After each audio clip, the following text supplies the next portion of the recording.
नमस्कार, सगरमाथा प्राइम समाचारमा स्वागत छ। म प्रसन्न ढुङ्गाना। नमस्कार, म जयन्ती पुडासेनी। सबैभन्दा पहिले मुख्य समाचार। थप 114 जनामा कोरोना संक्रमण पुष्टि। नेपालमा संक्रमितको संख्या 886 पुग्यो। 183 जना निको भए। कोरोनाको संक्रमण नियन्त्रणको तयारीलाई चुस्त दुरुस्त पार्न सांसदले गराए सरकारको ध्यानाकर्षण। स्वास्थ्य सामग्री आपूर्ति व्यवस्थित बनाउन सुझाव। भारतमा अलपत्र परेका नेपाली स्वदेश फर्किने क्रम तीव्र। स्थानीय सरकारको पहलमा सीमामा अलपत्रलाई पाल्पालीलाई ल्याइयो सबैको स्वास्थ्य परीक्षण। क्वारेन्टाइन व्यवस्थित नहुँदा कोरोनाको जोखिम बढ्दै। कैलाली र बाँकेमा क्वारेन्टाइन अभाव हुने सम्भावना। र विश्वमा कोरोना भाइरस संक्रमणबाट ज्यान गुमाउनेको संख्या 3,52,900 नाघ्यो। 57,13,000 बढी संक्रमित।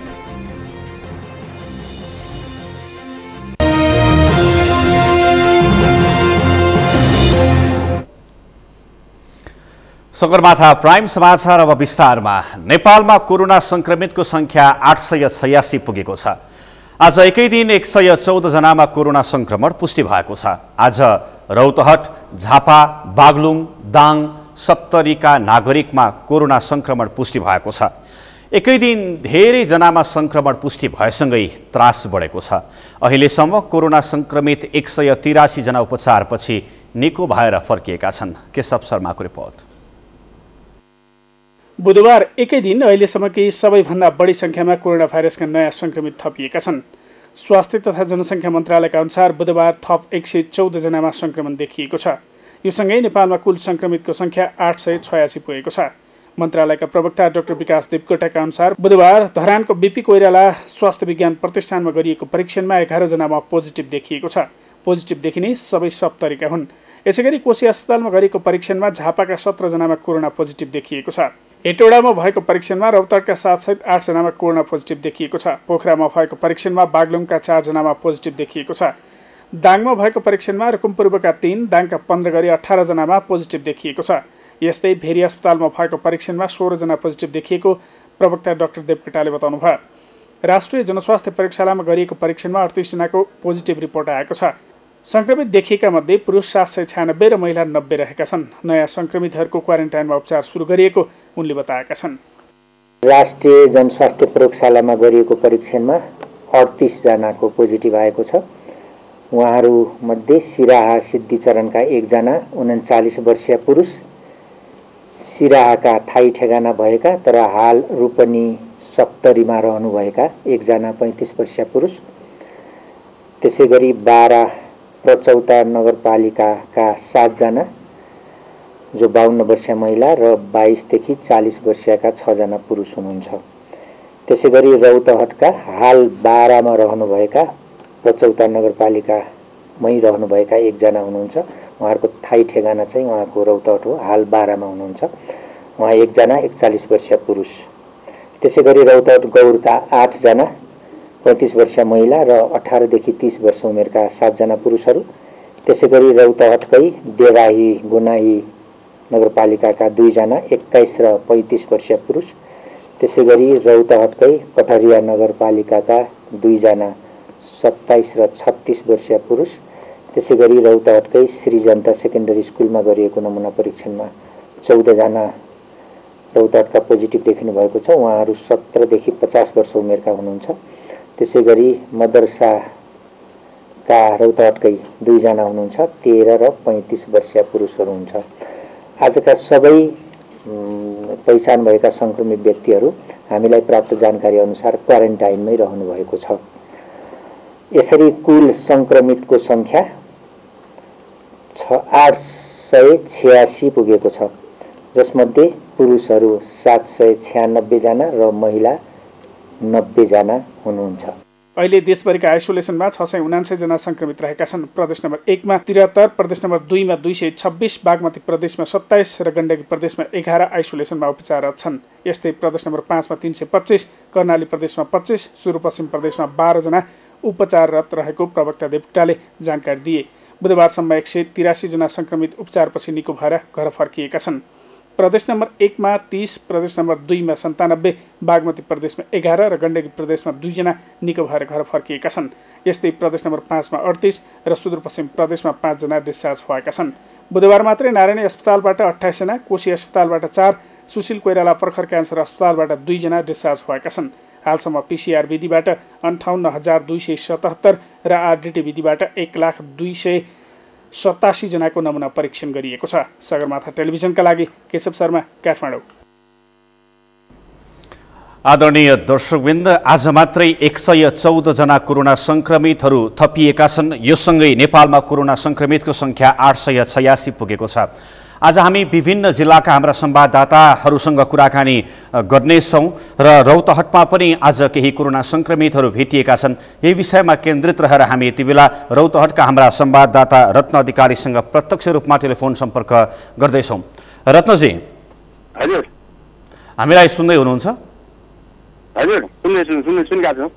खास गरी आज पनि रौतहटमा कोरोना संक्रमितहरू भेटिसके पछाडि त्यहाँको अवस्था के कस्तो छ, हामीलाई समग्र जानकारी गराउनुहोस्।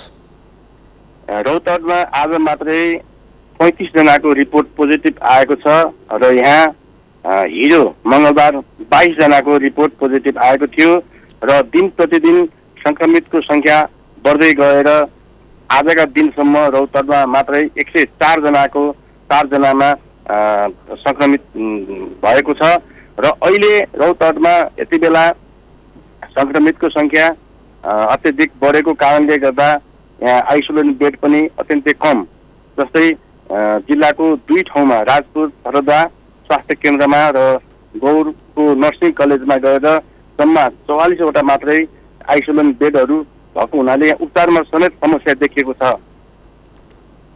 हो, 104 जना कोरोना संक्रमितहरू भेटिएका छन् यहाँले भन्नुभएको छ रौतहटमा मात्रै। यसरी धेरै भेटिँदै गर्दाखेरि, कोरोना संक्रमितहरू धेरै भेटिँदै गर्दाखेरि पनि यहाँले भनेअनुसारको आइसोलेसन बेडको अभाव हुनु यो खास गरी कसको कमजोरी हो कि लापरवाही हो, यसलाई के भन्न सकेला? यसमा दिन प्रतिदिन रौतहटका विभिन्न 24 वटा क्वारेन्टाइनहरू स्थापना गरिएका छन् 18 वटा स्थानीय तहले र त्यहाँ अत्यधिक मात्रामा करिब 3000 को हाराहारीमा आइसोलेसनमा राखिएका छन्। यी सबै अधिकांश भारतबाट विभिन्न प्रान्तबाट मजदुरी गरेर फर्केका, काम गरेर फर्केका व्यक्तिहरू मात्रै छन् र उनीहरूको अहिलेसम्म स्थानीय तहले यहाँ आइसोलेसन बेडहरू उपचारको लागि आइसोलेसन बेड तयार गर्ने भन्ने पनि अहिलेसम्म खासै यहाँको स्थानीय तहले विशेष ध्यान नदिँदा यो समस्याहरू दिन प्रतिदिन जटिल बन्दै गएको छ रौतहटमा पनि। भनेपछि रौतहटको स्थानीय तहले कोरोना भाइरस अथवा भनौँ कोभिड-19लाई फितलोको रूपमा लिएका हुन्। यसलाई चाहिँ यो केही पनि होइन, सामान्य हो भन्ने हिसाबले लिएका जस्तो देखिन्छ। किनकि यसरी 104 जना भनेको 100 जना कटिसकेको अवस्थामा पनि त्यहाँ आइसोलेसन बेडको उचित व्यवस्था नहुनु अथवा अपुग हुनु, राम्रोसँग व्यवस्थापन गर्न नसक्नु यो आफै स्थानीय स्तरको कमजोरी पनि हो। यसलाई स्थानीयहरूले चाहिँ के भन्दै आइराखेका छन्? यहाँ अब स्थानीयहरूले विभिन्न कोणबाट आफ्नो ठाउँमा रहेर आफ्नो ठाउँको स्थानीय तहलाई दबाब पनि दिइरहेका छन्, स्थानीय प्रशासनलाई दबाब पनि दिइरहेका छन्, गुनासो गरिरहेका छन्। तै पनि यहाँ सुन्ने भने खासै राम्रो ढङ्गले चाहिँ हुन नसकेको सर्वत्र चाहिँ यहाँ गुनासो बढिरहेको छ र दिन प्रतिदिन त्रास चाहिँ स्थानीय बासिन्दाहरूमा त्रास झन् बढ्दै गइरहेको छ। लकडाउनको अवस्था के कस्तो छ? खुकुलो पारिएको छ कि कडा नै छ कि खुकुलो पारिएको कारणले गर्दाखेरि यो बढेको हो कि अथवा जति कडा हुनुपर्ने हो यसरी धेरैजना संक्रमितहरूको संख्या भइसकेपछि के हो खासमा चाहिँ? यहाँ खास गरिकन भन्नुपर्दाखेरि भारतबाट आएका व्यक्तिहरू सीमाबाटै उनीहरूलाई सिधै आफ्नो घर ठेगाना भएको स्थानीय तहमा ल्याएर क्वारेन्टाइनमा राखिएको छ र अधिकांश जति पनि कोरोना संक्रमित देखिएको छ यी सबै भारतबाट आउने रहेका छन् र यिनीहरूलाई उपचार गर्नको लागि सुरुमा सामान्य ढङ्गले 2 ठाउँमा मात्रै आइसोलेसन बेड स्थापना गरिएको थियो भने अब त्यो क्षमता एक दिन प्रतिदिन संक्रमितको संख्या भाट्टै बढ्न थालेपछि अहिले हिजोदेखि यो समस्या झन् जटिल बन्दै गएको छ। भनेपछि जति संक्रमितहरू अहिले पछिल्लो समयमा थपिएका छन् उनीहरू सबैजना भारतमा मजदुरी गएर फर्किएका नेपाली नागरिकहरू हुन्? हजुर हजुर सबै त्यही प्रकृतिका व्यक्तिहरू हुन् अधिकांश। अब आज भेटिसके पछाडि उनीहरूको सम्पर्कमा त धेरैजना मानिसहरू पुगे होलान्, उनीहरूको परीक्षण के कसरी गर्ने तयारी छ त त्यहाँ? यहाँ अहिले लगभग मैले अघि पनि भनिसकेँ 3000 हाराहारीमा आइसोलेसन क्वारेन्टाइनमा राखिएको छ। यी क्रमिक रूपले चाहिँ उनीहरू सबैको यहाँ चाहिँ परीक्षण गर्न पठाइएको छ र दिनै त्यसको रिपोर्टहरू क्रमिक रूपमा आइ पनि रहेको छ र आउँदाखेरि जस्तै हिजो करिब 230 जना जतिको क्वारेन्टाइनमा ल्याब टेस्टको लागि पठाउँदाखेरि 22 जनाको रिपोर्ट पोजिटिभ आयो। त्यसैले दिनु यहाँबाट चाहिँ परीक्षण गरेका रिपोर्टहरू चाहिँ काठमाडौँ पठाउने क्रम पनि जारी रहेको छ र सङ्ख्या पनि दिन प्रतिदिन बढी नै रहेको छ। अहिले यति बेला 3000 जना क्वारेन्टाइनमा रहेका छन्, उनीहरूको परीक्षण पनि भइरहेको छ। यसरी सरसर्ती हेर्दै गर्दाखेरि रौतहटमा अझै पनि कोरोना सङ्क्रमितहरूको बढ्न सक्ने अवस्था देखिन्छ। यो अवस्था हिजोदेखिको अवस्था हेर्ने हो भने पनि रौतहटमा अझै यहाँ पठाएको रिपोर्टहरू आउने क्रम जारी नै रहेको हुनाले सङ्ख्या चाहिँ झनै बढ्नेमा चाहिँ निश्चित नै देखिएको छ। हस्, यहाँलाई जानकारीका लागि धन्यवाद। 104 जना देखिएका छन् रौतहटमा। यही विषयमा केन्द्रित रहेर हामीले रौतहटका हाम्रा संवाददाता रत्न घिमिरेसँग प्रत्यक्ष रूपमा सम्पर्क गरेका छौँ र यसै गरी अब हामी लाग्दैछौँ झापातर्फ। झापामा हाम्रा संवाददाता पुजन घिमिरे यति बेला प्रत्यक्ष टेलिफोन सम्पर्कमा हुनुहुन्छ। पुजनजी, हजुर हजुर, झापामा पनि आज केही कोरोना सङ्क्रमितहरू थपिएका छन्, यो सँगै झापाको समग्र स्थिति के छ हामीलाई बताइदिनुहोस्। प्रसन्नजी, अहिले यो लकडाउनको समय लम्बिँदै जाँदा भारत तर्फबाट नेपाल प्रवेश गर्ने खुल्ला सिमाना मार्फत नेपाल प्रवेश गरेका नेपाली नागरिकहरूमा चाहिँ झापामा कोरोना सङ्क्रमण चाहिँ दिन प्रतिदिन बढ्दै गइरहेको अवस्था छ। आज मात्रै पनि 17 जना झापाका विभिन्न क्वारेन्टाइनमा बसेकाहरूमा चाहिँ कोरोना सङ्क्रमण पुष्टि भएको छ। यो सँगसँगै झापामा 54 जना नेपाली नागरिकहरूमा चाहिँ कोरोना भाइरसको सङ्क्रमण पुष्टि भएको छ। यी आज मात्रै पुष्टि भएका 17 जना मध्ये 2 जना चाहिँ झापाको गौरादा नगरपालिका वडा नम्बर 7 को ग्वालडुबा स्थित त्रिवेणी टोलमा रहेको क्वारेन्टाइनमा बसेका 2 जना नेपाली नागरिकहरू रहेका छन् भने अन्य झापाको अघि चाहिँ कोरोनाको चाहिँ पुष्टि देखिएका 33 जनामा चाहिँ सङ्क्रमण पुष्टि भइसकेका जुन कथन कवल गाउँपालिका छ त्यहाँकै क्वारेन्टाइनमा बसेका भारतबाट आएका नेपाली नागरिकहरूमा चाहिँ कोरोनाको पुष्टि भएको अवस्था छ। अहिलेसम्म झापामा कुल कति सङ्ख्यामा छन् कोरोना सङ्क्रमणबाट बच्नका निम्ति भन्दै अथवा आवश्यक सतर्कता अपनाउँदै क्वारेन्टाइनमा बस्नेहरूको सङ्ख्या चाहिँ कति छ? प्रसन्नजी, अहिले हामीले भन्नुपर्छ जुन यो खुल्ला सिमाना छ, यो खुल्ला सिमाना मार्फत खुल्ला सिमाना र भारतसँग जोडिएका विभिन्न नाका मार्फत नेपाल प्रवेश गरेका केही दिन अगाडिबाट मात्रै झापाका विभिन्न नाका मार्फत 2573 जना नेपाली नागरिकहरू झापा भित्रिएका छन् भने तीमध्ये 864 जना नेपाली नागरिकहरू चाहिँ झापाका रहेका छन्। उनीहरू चाहिँ अहिले झापाका विभिन्न स्थानीय निकायले स्थापना गरेका क्वारेन्टाइनमा रहेका छन्। त्यो सँगसँगै ती बाहेक अन्य 1412 जना चाहिँ झापाभन्दा अन्य जिल्लाका व्यक्तिहरू रहेका थिए। उनीहरूलाई चाहिँ स्थानीय प्रशासनले सम्बन्धित जिल्लाको समन्वयमा उनीहरूको जिल्लाको सदरमुकामसम्म पुर्याएको छ भने झापामा रहेका अन्य 864 जना चाहिँ झापाका विभिन्न क्वारेन्टाइनमा बसेको अवस्था छ। यी मध्ये 864 जना मध्ये 54 जना जुन चाहिँ 864 मध्ये चाहिँ 48 जनालाई चाहिँ जुन चाहिँ झापाका विभिन्न क्वारेन्टाइनमा बसेका छन् उनीहरूमा चाहिँ कोरोना भाइरसको सङ्क्रमण पुष्टि भएको अवस्था छ। प्रसन्नजी, यसै पनि सीमा नाका भएकै कारणले गर्दाखेरि भारतमा काम गर्न गएका मजदुरहरू त्यहाँबाट धेरै नै भित्रने आशंका गरिएको छ र धेरै भित्रिएका छन् पनि। यसरी हेर्दै गर्दाखेरि क्वारेन्टाइनको अवस्था के कस्तो छ? भर्खरै मात्र हामीले रौतहटमा कुराकानी गरेका थियौँ, त्यहाँ पनि क्वारेन्टाइन स्थलको अभाव छ। यसै गरी कपिलवस्तु लगायतका अन्य जिल्लाहरूमा पनि क्वारेन्टाइन स्थलको अभाव छ, जहाँ चाहिँ मानिसहरू बस्नलाई अप्ठ्यारो भइरहेको अवस्था छ भने झापामा चाहिँ के छ? क्वारेन्टाइनमा बस्नको लागि अप्ठ्यारो सजिलो के कस्तो स्थिति छ? प्रसन्नजी, केही दिन अगाडि मात्रै झापाको कपन कवलमा दोस्रो चरणमा जुन कोरोना भाइरस सङ्क्रमण पुष्टि भएको थियो, त्यो पुष्टि भएका मध्ये केही चाहिँ क्वारेन्टाइनको अव्यवस्थित बसोबासका कारणले चाहिँ कोरोना सङ्क्रमण फैलिएको भनेर कपन कवल गाउँपालिकाका अध्यक्ष अन्जार आलमले चाहिँ हामीलाई सचरित रूपमा जानकारी दिनुभएको थियो। योबाट हामी के बुझ्न सक्छौँ भने क्वारेन्टाइनको सङ्ख्या भए पनि गुणात्मक हिसाबले क्वारेन्टाइनहरू चाहिँ विश्व स्वास्थ्य सङ्गठनले तोकेको मापदण्ड अनुसार झापामा मात्रै होइन नेपालभरि नै पनि नरहेको अवस्था छ। यही अनुसार झापामा पनि क्वारेन्टाइनहरू चाहिँ उल्लेख्य सङ्ख्यामा भए पनि त्यहाँ चाहिँ जस्तो स्वास्थ्य सामग्रीहरू स्वास्थ्य सुरक्षाका कुराहरू खानेपानी खाद्यान्न लगायतका कुराहरू चाहिँ मापदण्ड अनुसारको चाहिँ पक्कै पनि छैन। तथापि यो चाहिँ काम चलाउको हिसाबले जस्तो यो त सीमावर्ती जिल्ला पनि भएका कारण भारतबाट भित्राउने नेपालीहरूलाई चाहिँ यहाँ होल्ड गराउनका निमित्त चाहिँ स्थापना गरिएका कारण पनि यहाँ चाहिँ अहिले विश्व स्वास्थ्य सङ्गठनले तोकेको मापदण्ड अनुसार क्वारेन्टाइन नभए पनि अहिले काम चलाउने हिसाबले मात्रै झापाका सबै स्थानीय निकाय क्वारेन्टाइनको स्थापना गरेका छन्। यो भइसके पछाडि पनि भोलि भारततिरबाट आउने अहिले जसरी भारतबाट आएका नेपाली नागरिकहरूमा कोरोनाको सङ्क्रमण पुष्टि भइरहेको अवस्था छ। यो सम्भावना चाहिँ भोलि पनि रहन्छ। क्वारेन्टाइनको चाहिँ गुणस्तर चाहिँ कायम गर्न नसकिँदा यो सङ्क्रमणको चाहिँ जोखिम चाहिँ बढ्ने नै अवस्था छ। हस्, यहाँलाई जानकारीका लागि धन्यवाद। सुरक्षित रूपमा रिपोर्टिङ गरेर हामीलाई जानकारी गराउँदै गर्नुहोला। उहाँ हुनुहुन्थ्यो हाम्रा झापाका संवाददाता एवं सहकर्मी पूजन घिमिरे। हामीसँग झापामा अहिले आज मात्रै 17 जना भेटिसके पछाडि त्यहाँको अवस्था के कस्तो छ यही विषयमा केन्द्रित रहेर कुराकानी गरेका छौं र उहाँले भनेअनुसार त्यहाँ क्वारेन्टाइन स्थलको पनि राम्रोसँग व्यवस्थापन हुन सकेको छैन।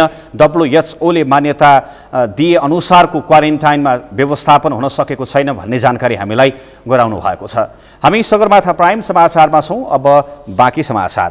वीरगञ्जको नारायणीको अस्थायी कोरोना विशेष गण्डक अस्पतालमा उपचाररत 21 जना संक्रमण मुक्त भएका छन्।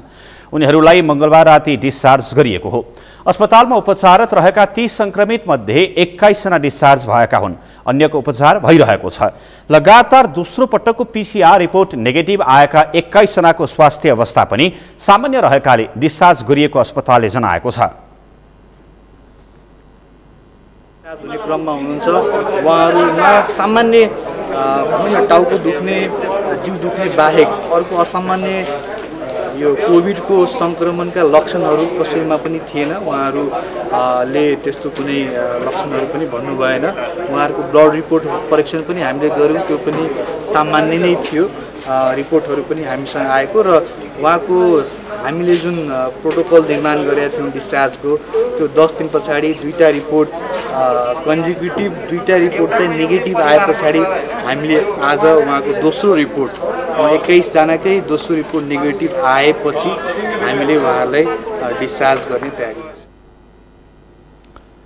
वीरगञ्जको अस्पतालमा हालसम्म भर्ना भएका 102 मध्ये मंगलबारसम्म 93 जना निको भई घर फर्किएका छन्। सांसदहरूले कोरोना भाइरस संक्रमणको रोकथाम तथा नियन्त्रणका लागि आवश्यक तयारीलाई चुस्त दुरुस्त पार्न सरकारको ध्यानाकर्षण गराएका छन्।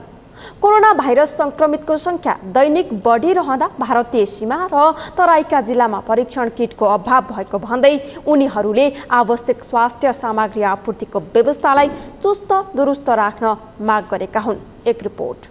प्रतिनिधि सभाको बुधबारको बैठकको सुन्ने समयमा बोल्दै सांसदहरूले क्वारेन्टाइन र आइसोलेसनको संख्या बढाउनुको साथै विश्व स्वास्थ्य संगठनको मापदण्ड अनुसार क्वारेन्टाइनलाई व्यवस्थित बनाउन पनि सरकारको ध्यानाकर्षण गराए। सांसद विमला विकले बर्दियामा कोरोना भाइरस परीक्षण गर्ने सामग्री अभाव भएको भन्दै सरकारको ध्यानाकर्षण गराइन्। उनले तराईका जिल्लामा क्वारेन्टाइन, आइसोलेसन र परीक्षण बढाउनुको साथै बर्दिया जिल्लामा कोरोना विशेष अस्पताल बनाउन पनि माग गरिन्। इन्डियाबाट आउने मानिसहरूको संख्या अत्याधिक बढ्दो छ। यस क्वारेन्टाइन, आइसोलेसन र यसको चेक जाँचलाई बढाउनलाई म माग गर्न चाहन्छु। त्यसैगरी बर्दिया जिल्लामा मात्र 2000 इन्डियाबाट आएका मानिसहरू हुनुहुन्छ, शङ्कास्पद मानिसहरू। उहाँहरूको चेक जाँचको व्यवस्था गर्न कठिन छ। यसतर्फ म ध्यानाकर्षण गर्न चाहन्छु। बर्दिया जिल्लाको मात्रै सन्दर्भमा कुरा गर्दा 10,000 भन्दा बढी मानिसहरू एक महिनामा इन्डियाबाट आउने कुरा छ, आइरहेको अवस्था छ। यसलाई परीक्षण गर्ने VTM र RDT र PCR लगायतका सामग्रीहरूको अभावले अत्यन्त समस्या छ। यसतर्फ ध्यानाकर्षण गर्न चाहन्छु। सांसद भीमसेन दास प्रधानले काठमाडौँका नाकामा रातभर आवत जावत भइरहेको भन्दै नाका सिल गरी काठमाडौँमा क्वारेन्टाइन क्षमता बढाउन सरकारको ध्यानाकर्षण गराए। काठमाडौँका नाकाहरू राम्रोसँग सिल भएको छैन। रातभर मान्छे आवत जावत गर्ने गरेको सुन्न पाएको छ र अहिले काठमाडौँ महानगरपालिका लगायत 11वटा नगरपालिकामा क्वारेन्टाइनको व्यवस्था गर्यो सरकारले, सभामुख मार्फत भन्न चाहन्छु। र अहिले काठमाडौँको भ्रिकुन मण्डप अवस्थित एक्सपो हलमा 100 बेड क्वारेन्टाइन बनाओस् र साथसाथै सेनासँग रहेको मिलिट्री अस्पतालको भवन, त्रिचन्द्र अस्पताल, वीर अस्पतालको नयाँ भवन र दरगाह स्कुललाई क्वारेन्टाइन र आइसोलेसनको व्यवस्था गरियोस् र समयमै हामीले यो कुरा व्यवस्था गर्न सकेनौँ भोलि महामारी आउँदा हामी रोक्न सक्दैनौँ। यो कुरा सरकार ध्यान जाओस्। सांसद भैरव बहादुर सिंहले विश्व स्वास्थ्य संगठनले जारी गरेको मूल्य मान्यता विपरीत क्वारेन्टाइनमा बसेका नेपालीलाई भारतले लखेट्ने काम गरेको तथा भारतबाट फर्केकालाई राख्नका लागि सीमा जिल्लामा क्वारेन्टाइन अभाव भएको भन्दै त्यसतर्फ सरकारको ध्यानाकर्षण गराए। जसो हजारौंको संख्यामा नेपाल भित्रिने क्रम जारी छ। जिल्लामा निर्माण गरिएका क्वारेन्टाइन जिल्लामा निर्माण गरेका क्वारेन्टाइनहरूको अभाव सृजना भएको छ। तत्काल सुदूरपश्चिम प्रदेशमा स्वास्थ्य परीक्षण गर्न सम्बन्धित मन्त्रालयको ध्यान आकर्षण गर्दछ। सांसद यज्ञबहादुर बोगटीले अछाम जिल्ला कोरोना भाइरस परीक्षण किटको अभाव भएको भन्दै तत्काल आवश्यक किटको व्यवस्थापन गर्न माग गरे। सांसद रङ्गमती शाहीले सांसद विकास कोषको रकम स्वास्थ्य परीक्षण र स्वास्थ्य सामग्री खरिदमा लगाउन आग्रह गरिन्। सांसद रविन्द्रराज शर्माले पीसीआर मेसिन र परीक्षण किटको शीघ्र व्यवस्थापन गर्न सांसद विकास कोषको रकम खर्च गर्नुपर्ने बताए। सगरमाथा समाचारमा एकैछिन विश्रामपछि लकडाउनको 65औं दिन पुग्यो। देशभरको जनजीवन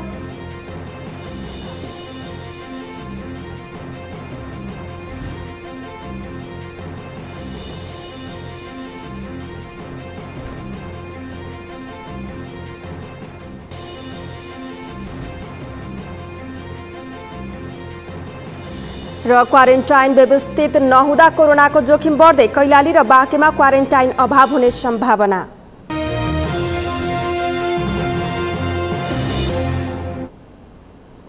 विश्रामपछि पुनः स्वागत छ। अब बाँकी समाचार। कोभिड-19 संक्रमणको जोखिम कम गर्न सरकारले जारी गरेको लकडाउनको 65औं दिन पुगेको छ। उपत्यकामा अत्यावश्यक र खाद्यान्न बोकेका सवारीसँगै निजी पासवाहक सवारीहरू सञ्चालनमा आएपछि सडकमा सवारीको चाप बढ्नुका साथै अत्यावश्यक सेवा क्षेत्र र खाद्यान्न पसलहरूमा सर्वसाधारणको भिड बढ्न थालेको छ। शान्ता दनुवारको रिपोर्ट। दर्शकवृन्द, यति बेला कोरोना भाइरससँग विश्व जुधिरहेको अवस्था छ। कोरोना भाइरस नियन्त्रणका लागि यति बेला विश्वका अधिकांश मुलुकहरू लकडाउनमा छ। त्यसैगरी नेपालमा पनि गत चैतको 11 गतेबाट लकडाउन जारी रहेको छ। आज लकडाउनको 65 दिन पुगेको छ। यति बेला हामी यो नारायण गोपाल चोकमा छौँ र यहाँहरूले यो आसपासको दृश्यहरू देखिरहनु भएको छ। धेरै सवारीहरू चलिरहेका छन्। पछिल्लो समय सरकारले यो सरकारी कार्यालयहरू सञ्चालनमा ल्याएसँगै यो सवारीको आवत जावत पनि धेरै देखिएको छ र साथसाथमा पछिल्लो समय जस्तो यो अत्यावश्यक सवारीहरूलाई पास नचाहिने भएकाले पनि सवारी साधनहरू हामी धेरै मात्रामा देखिरहेका छौँ। जस्तो यो सरकारी कार्यालयको सवारीहरू भए, त्यसमाथि यो खाद्यान्न बोकेका सवारीहरू भए, एम्बुलेन्सहरू, यी लगायतका विभिन्न सवारीहरूलाई पास नचाहिने भएको छ। त्यो कारणले गर्दा हामी सडकहरूमा अत्याधिक सवारीहरू पनि देखिरहेका छौँ र यी अत्यावश्यक सवारीहरू बाहेक अन्य सवारीहरूलाई सुरक्षाकर्मीहरूले चेक जाँच गर्ने र नियन्त्रणमा लिइरहेको अवस्था पनि छ। हामी यहाँ देखिरहेका छौँ सवारीहरूलाई जुन नियन्त्रणमा लिएर राखेको पनि जुन हामीले देखिरहेका छौँ र साथसाथमा अति आवश्यक सवारीहरू पनि सडकमा एकदमै घुरिरहेका छन् र साथसाथमा पछिल्लो समय यो नागरिकहरू पनि अलिकता चहल पहल बढी नै देखिएको छ। जस्तो सुरुका दिनहरूमा सवारी साथसाथै नागरिकहरूको चहल पहल एकदमै बन्द गरिएको थियो भनेदेखि पछिल्ला दिनहरूमा सवारीहरू पनि देखिएको र नागरिकहरूको आवत जावत पनि हामी सडकहरूमा देखिरहेका छौँ। सडकमा विगतका दिनहरूभन्दा केही बाक्लै सवारीहरू चलेका छन्। सरकारको निर्णयसँगै खाद्य वस्तु लगायतका कृषि तथा पशुपक्षी जन्य उत्पादन तथा बिक्री वितरण, औषधि, स्वास्थ्य सामग्री जस्ता अत्यावश्यक वस्तुको उत्पादन तथा बिक्री वितरण सञ्चालनमा आएका छन्। त्यस्तै औद्योगिक वस्तुको उत्पादन तथा बिक्री वितरण, विकास आयोजनाको सञ्चालनको लागि आवश्यक पर्ने निर्माण सामग्रीको ढुवानी तथा न्यूनतम बैंकिङ तथा वित्तीय सेवाहरू पनि सुचारू भएका छन्। आवश्यक समन्वय गरी सम्बन्धित जिल्लाको कोभिड-19 क्राइसिस म्यानेजमेन्ट सेन्टरले संक्रमणको जोखिमको अवस्था मूल्याङ्कन गरी स्वास्थ्य सुरक्षाका मापदण्ड पालना गर्दै र सामाजिक दूरी कायम गरी यस्ता क्रियाकलापहरू सञ्चालनमा ल्याएको छ। दर्शकवृन्द, यति बेला हामी यो चावहिल चोकमा छौँ र यहाँको दृश्यहरू पनि यहाँ देखिरहनु भएको छ। यहाँ धेरै सवारीहरू चलिरहेका छन् र नागरिकहरूको चहल पहल पनि हामी देख्न सक्छौँ र सुरक्षाकर्मीहरू खटिरहनु भएको छ र यो पास नचाहिने सवारी बाहेक अन्य सवारीलाई सुरक्षाकर्मीहरूले चेकिङ गरिरहनु भएको छ र लकडाउनको 65 दिन पुगेको छ। अधिकांश मानिसहरू घरभित्रै आफ्नो सामाजिक दूरी कायम गर्दै बसिरहनु भएको छ र साथै अत्यावश्यक सेवा क्षेत्रमा कार्यरत जति पनि हुनुहुन्छ व्यक्तिहरू, उहाँहरू यो काममा खटिरहनु भएको छ, सेवा दिइरहनु भएको छ र हामी यो पछिल्लो समय सरकारी कार्यालयहरू सञ्चालनमा आएसँगै सवारीको चहल पहल एकदमै धेरै देखिरहेका छौँ।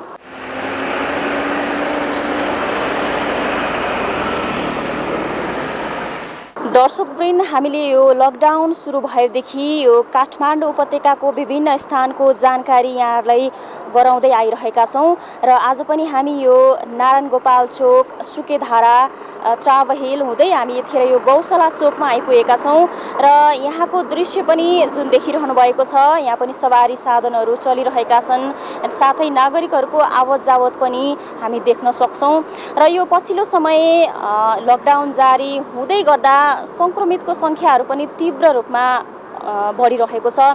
त्यो कारणले गर्दाखेरि अब नेपालमा पनि संक्रमितको सङ्ख्या एकदमै धेरै बढिरहेको छ। एकै दिनमा 80 जना 90 जना हुँदै हुँदै 700 भन्दा बढी संक्रमितको सङ्ख्याहरू अहिले थपिएको छ यो नेपालमा पनि र साथै 4 जनाको मृत्यु समेत भइसकेको छ। यो कारणले गर्दाखेरि सरकारले यो परीक्षणको दायरा बढाउने र साथसाथै यो भनौँ यो भारतका जुन नाकाहरूमा पनि एकदमै कडाई गर्न आवश्यक देखिएको छ। सगरमाथा टेलिभिजनका लागि क्यामेरामा प्रकाश कुँवरका साथ शान्ता दनुवार, काठमाडौँ। सरकारले लकडाउन घोषणा गरेपछि विदेशमा अलपत्र तथा समस्यामा परेका नागरिकले देश फर्काउन सरकारलाई आग्रह गर्दै आएका छन्। विश्वका अधिकांश देशको जनजीवन प्रभावित बनेका बेला नेपालीहरूले स्वदेश फर्काउन माग गर्न थालेका हुन्। तर यसरी अलपत्र नेपालीलाई स्वदेश ल्याउन सरकारसँग विमानको क्षमता कति छ त? सन्तोष बिके थापाको रिपोर्ट।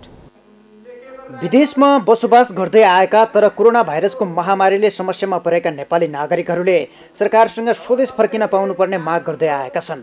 सरकारले पनि विदेशबाट नेपाली ल्याउन सकारात्मक रहेको बताउँदै आएको छ। तर यसरी लाखौंको संख्यामा रहेका नेपालीहरूलाई उद्धार गर्न सरकारको तयारी र जहाजको क्षमतामा नै प्रश्न उठ्न सक्छ।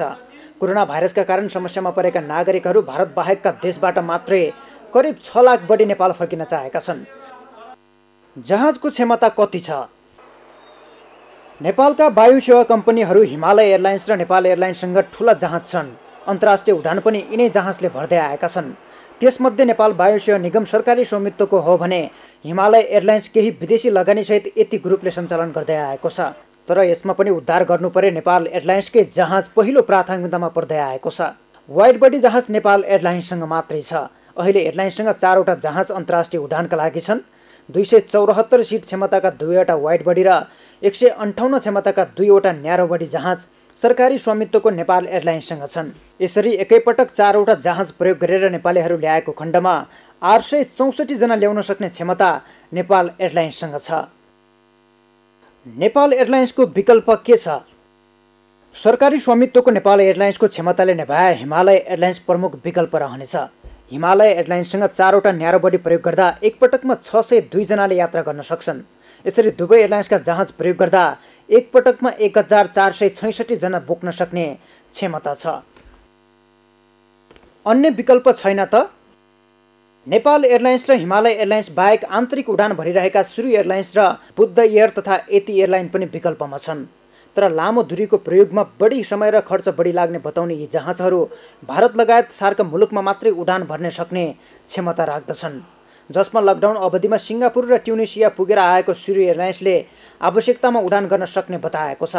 यसका लागि एयरलाइन्ससँग 2वटा र 50 सिटे CRJ 202वटा गरी 4वटा जहाज छन्। यस्तै बुद्ध एयरका 8 र यति एयरका 5वटा NTR 72 जहाज छन्, जुन छोटो दूरीमा प्रयोग गर्न सकिने क्षमता राख्दछन्। यसबाहेक विदेशमा रहेका नेपाली उद्धार गर्न सरकारसँग अन्य विकल्प रहने छैन। सगरमाथा टेलिभिजनका लागि क्यामेरामा उसप वाक्लेका साथ म सन्तोष विके थापा, काठमाडौँ। नेपाल भारत सीमामा अलपत्र परेका पालपालीहरूलाई स्थानीय सरकारले उद्धार गर्न थालेका छन्। पाल्पाको तान्छे नगरपालिकाले सीमा क्षेत्रमा रहेका स्थानीयलाई होल्डिङ क्वारेन्टाइनमा राखेर स्वास्थ्य परीक्षणपछि सम्बन्धित स्थानीय तहमा पठाइएको छ। पाल्पाबाट किरण कौशलको रिपोर्ट। जिल्ला समन्वय समितिमा निर्णयपछि सुनौली, कृष्णनगर, रूपडिया लगायतका नाकाबाट पाल्पाका स्थानीयलाई भित्राउन थालेको हो। संयुक्त रूपमा उद्धार गर्ने सहमतिपछि 10वटा स्थानीय तहले 1-1 लाख सङ्कलन गरी तान्छे नगरपालिकाको समन्वयमा उद्धार थालेका हुन्। सीमाबाट घर नजिकसम्म निशुल्क यातायात, खाना र बसको व्यवस्थासहित घर नजिक पुग्न पाएका पालपालीहरू खुसी भएका छन्। सीमामा रहेर सम्पर्कमा आएकाहरूलाई सवारी साधन मार्फत जिल्ला स्तरीय समितिले उद्धार गरेको छ। जुन सुनौली र कृष्णनगरमा हाम्रो बोर्डरमा बसिरहनु भएका पालपाली हाम्रा दाजुभाइ दिदीबहिनीहरूले जसरी दुःख पाउनु भएको छ त्यो दुःख नपाउनुहोस् भनेर हामीले यहाँ बैठक बसिसकेपछि एउटा हामीले समिति गठन गरेका छौँ। त्यो समितिद्वारा हामीले यहाँ पाल्पासम्म कोअर्डिनेसन गरेर यहाँ ल्याउँछौँ। यहाँ ल्याइसकेपछि हामीले यहाँको क्वारेन्टाइनमा राखेर उहाँहरूलाई PCR र RDT गरिसकेपछि हामीले सम्बन्धित गाउँपालिकामा पठाउने काम गरेका छौँ। परीक्षणको रिपोर्ट नआएसम्म तथा 14 दिन पुरा नभएसम्म घर नजिकको क्वारेन्टाइनमा राखिएको छ। 420 जना स्थानीय तहले बनाएका क्वारेन्टाइनमा बसेका छन्। जिल्लामा भित्रेकाहरूको कोरोना परीक्षण गरिएको छ। 268 जनामा PCR र 600 बढीमा RDT परीक्षण गरिएको छ। हालसम्म जिल्लामा कोरोना संक्रमण देखिएको छैन। परीक्षण गरिएका 188 जनाको परीक्षण रिपोर्ट आउन बाँकी छ। होल्डिङ क्वारेन्टाइनमा आएकाहरूको स्वास्थ्य परीक्षण र स्वाब सङ्कलनपछि पालिका पठाएको जिल्ला स्वास्थ्य कार्यालय पाल्पाका निमित्त प्रमुख विश्वनाथ पौडेलले जानकारी दिए। पाल्पाको बतासी डाँडा र जनप्रियमा विवर्तुङमा केही समयको लागि इन्डियाबाट आएका मान्छेहरूलाई होल्डिङ क्वारेन्टाइनमा राखेर त्यही नै PCR गरेर सम्बन्धित पालिकामा पठाउने CCMC को निर्णय बमोजिम हामीले गएका लगभग 3 दिन जति हामीले चाहिँ इन्डियाबाट आएका मान्छेहरू लगभग 235 जनाको PCR कलेक्सन गर्यौं। हिजोसम्म जति जाँच भएका छन् उहाँहरूलाई चाहिँ छुट्टै राखेर छुट्टै चाहिँ सम्बन्धित पालिकाबाट गाडी मगाएर उहाँहरूले आफ्नो चाहिँ कसैसँग चाहिँ मिसिन नदिएर इन्डियाबाट आएका मान्छेहरूलाई छुट्टै त्यो रिपोर्ट नआउँदासम्मको लागि छुट्टै क्वारेन्टाइनमा राख्नु भएको छ। छिमेकी जिल्लाहरूमा कोरोना संक्रमितको संख्या बढेसँगै पाल्पामा परीक्षणको दायरा बढाउनु पर्ने स्थानीयको धारणा छ। सगरमाथा टेलिभिजनका लागि पाल्पाबाट किरण कौशलको रिपोर्ट। पछिल्लो समय भारतका विभिन्न शहरमा काम गर्न गएका नेपालीहरू नेपाल फर्किने क्रम बढेको छ। भारतबाट धमाधम फर्किएका नागरिकमा कोरोना भए नभएको परीक्षण गर्दै भए पनि अरूमा फैलिन नदिन क्वारेन्टाइन तयार गरिएको छ। तर बाँकेका अधिकांश क्वारेन्टाइन व्यवस्थित नहुँदा कोरोनाको जोखिम अझै बढेको छ। व्यवस्थित क्वारेन्टाइन नहुँदा स्वस्थ मानिस समेत क्वारेन्टाइनमै संक्रमित हुने जोखिम बढेको कारण मानिसहरू क्वारेन्टाइनमा जान समेत तयार देखिँदैनन्। बाँकीबाट मधु पौडेलको रिपोर्ट। भारतमा लकडाउन खुकुलो पारेसँगै भारतबाट नेपाल फर्किने नेपालीको संख्या वात्तै बढेको छ। स्थानीय तहहरूले उनीहरूको व्यवस्थापनका लागि स्थानीय स्तरमै क्वारेन्टाइनको व्यवस्था गरेका छन्। बाहिर मुलुकबाट आउनेहरू अलि बढी जोखिममा भएको भन्दै सरकारले पनि अनिवार्य क्वारेन्टाइनमा बस्न अनुरोध गरेको छ। तर यसै अनुरूप बाँकेका विभिन्न स्थानीय तहले विद्यालय क्वारेन्टाइनमा राख्दै आएका छन्। यसरी निर्माण भएका क्वारेन्टाइनको न्यूनतम मापदण्ड पनि पूरा नगरिँदा अझै खतरा बढेको देखिन्छ। गाउँपालिकाले हरेक वडामा क्वारेन्टाइन स्थापना गरे पनि सेवा सुविधामा रित्तो रहेका छन्। बाँकेको खजुरा गाउँपालिकाको वडा नम्बर 2 योगिनी माध्यमिक विद्यालय र वडा नम्बर 5 मा रहेको नेपाल राष्ट्रिय प्राथमिक विद्यालयमा निर्माण गरिएको क्वारेन्टाइनमा रहेका नागरिकहरूको अवस्था बिचलिरहेको छ।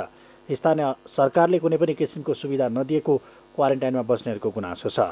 दूरीमा बस भन्छन् अनि एउटै टोयलेट युज गरेपछि त त्यस्तै सरिहाल्छ नि रोग। ग्लोभ्स दिनुपर्ने ग्लोभ्स छैन, सेनिटाइजरको व्यवस्था छैन।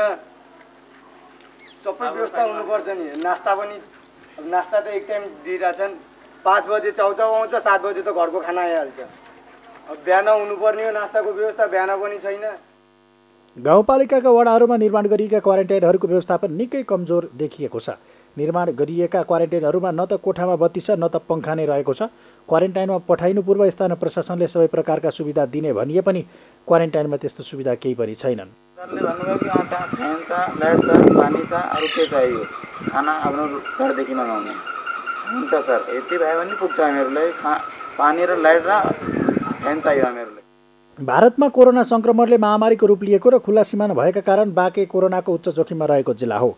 भारतमा काम गर्न गएकाहरू धमाधम भित्रन थालेपछि जिल्लाभर त्रास फैलिएको छ। आर्थिक व्यय थपिने र त्यसलाई आफूले थेक्न नसक्ने भन्दै खजुरा गाउँपालिकाले क्वारेन्टाइनमा न्यूनतम मापदण्ड समेत पुरा गरेको छैन। नजिक चाहिँ गर्ने र खाना पकाएर मेस चलाउँदाखेरि धेरै व्यवहार चाहिँ पर्ने भएको कारणले अलिक गाह्रो हुन्छ कि भनेर चाहिँ यसरी अब घरैबाट चाहिँ खाना ल्याउने उहाँलाई अनुरोध गर्ने र बाँकी अरू म्यानेज चाहिँ खजुरा गाउँपालिका तर्फबाट गर्ने र यहाँको भौतिक संरचना विद्यालयले पानी बत्ती अनि गएर तपाईँको चाहिँ यहाँको पङ्खा सङ्खा सबै म्यानेज गर्ने चाहिँ विद्यालयलाई भने चाहिँ केही पैसा राखिदिएको छ। स्वास्थ्य सामग्री किन्नका लागि जेठ 6 गते नै बोलपत्र निकालिसकेको खजुरा गाउँपालिकाको क्वारेन्टाइनको अवस्था मात्रै होइन, बाँकेका 8वटा स्थानीय तहका क्वारेन्टाइनको अवस्था उस्तै छ। पछिल्लो समय अव्यवस्थित क्वारेन्टाइनका कारण कोरोना पोजिटिभको सङ्ख्यामा 81 वृद्धि भएको कुरा सार्वजनिक भए पनि स्थानीय तहहरूले क्वारेन्टाइनको व्यवस्थापनमा सुधार ल्याउन सकेका छैनन्। व्यक्तिको स्वास्थ्य अवस्था जे हो त्यही थाहा हुने र अरूमा पनि सङ्क्रमण फैलन नदिने व्यवस्थाका लागि बनाइएका क्वारेन्टाइन आफैमा अव्यवस्थित हुनुले क्वारेन्टाइन कोरोनाको जोखिम बढाउने स्थलका रूपमा विकास भएका छन्। त्यसैले अनुगमन गर्ने निकायले अनुगमन गर्ने र क्वारेन्टाइनलाई मापदण्डमै बनाउन आवश्यक छ। सगरमाथा टेलिभिजनका लागि बाँकेबाट मधु पौड्यालको रिपोर्ट। सगरमाथा प्राइम समाचारमा फेरि एकैछिन विश्रामपछि कृषि क्षेत्रमा सलह किराको जोखिम नेपालमा पनि रोकथाम र नियन्त्रण गर्न अध्ययन समिति गठन र विश्वमा कोरोना भाइरस संक्रमणबाट ज्यान गुमाउनेको संख्या 3,52,900 नाघ्यो, 57,13,000 बढी संक्रमित।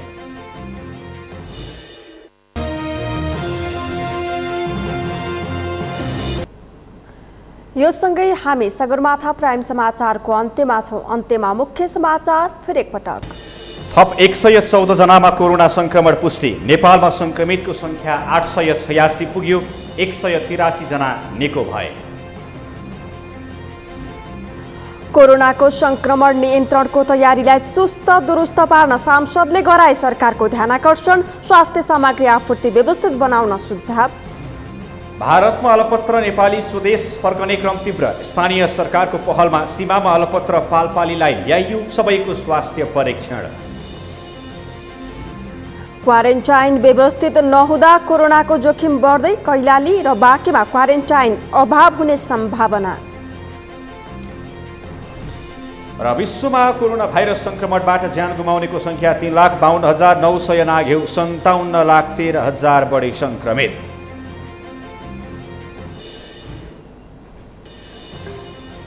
हौस् त सगरमाथा प्राइम समाचार अहिलेलाई सकियो। तपाईँ समाचार बुलेटिनका साथै सगरमाथा टेलिभिजनका सम्पूर्ण कार्यक्रम www.sagarmatha.tv मा पनि पढ्न र हेर्न सक्नुहुनेछ। साथै युट्युबमा youtube.com/sagarmatha TV नेपालमा हेर्न सक्नुहुनेछ। मोबाइलमा प्ले स्टोर तथा एप स्टोरमा गई सगरमाथा टिभी एप डाउनलोड गरी हामीलाई प्रत्यक्ष हेर्न सक्नुहुनेछ।